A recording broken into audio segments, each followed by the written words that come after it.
Bonjour à tous! Aujourd'hui, je vous propose de vous montrer une fleur romantique en one stroke. Cette fleur s'adresse plutôt à un public qui connaît déjà un peu cette technique. Je vous mettrai des liens de vidéos plus simples en barre d'infos.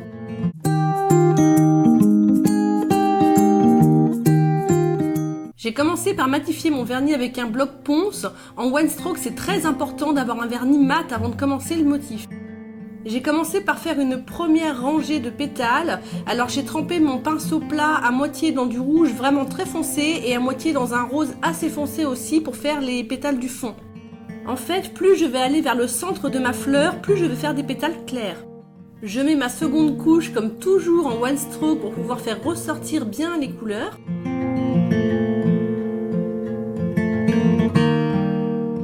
Puis je vais venir faire un deuxième étage de pétales à l'intérieur du premier. Cette fois-ci, j'ai pris toujours le même rouge foncé, mais j'ai pris un rose un petit peu plus clair. Je pose mon pétale assez à l'intérieur pour qu'on puisse voir un petit peu le dégradé du pétale derrière. Faut pas le cacher complètement. Et je fais bien sûr ma deuxième couche comme toujours.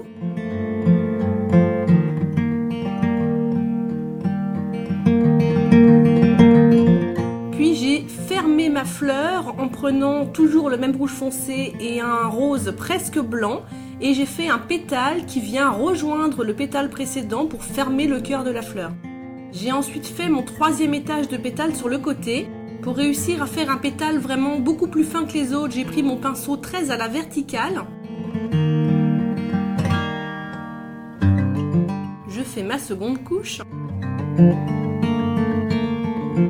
Et j'ai ensuite fermé l'autre côté de la fleur, alors en prenant le pétale précédent et en faisant un pétale devant qui fait un peu comme une virgule. C'est pas évident à expliquer avec des mots, donc je vous laisse regarder la vidéo, je pense que c'est plus simple pour comprendre le mouvement que j'ai fait.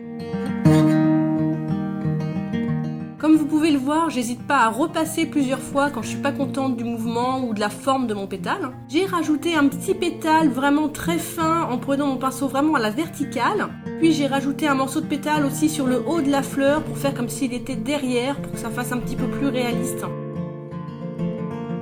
Après, j'ai rajouté des petits morceaux de pétale par-ci, par-là. Bon, c'est une étape facultative, vous n'êtes pas obligé de le faire, mais moi je trouvais que ça rendait la fleur un petit peu plus complexe et un petit peu plus jolie.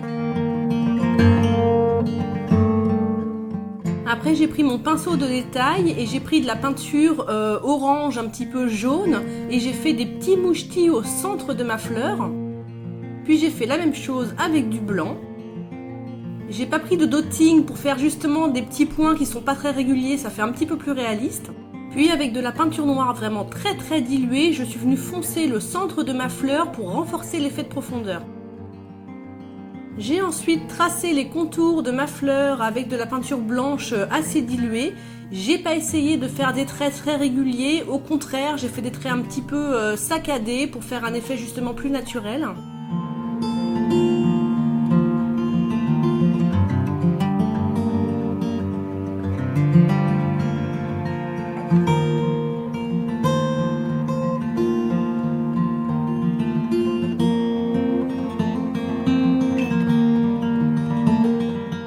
Et puis toujours pour renforcer l'effet de profondeur, j'ai rajouté des mini traits avec mon pinceau de détail et de la peinture blanche extra diluée.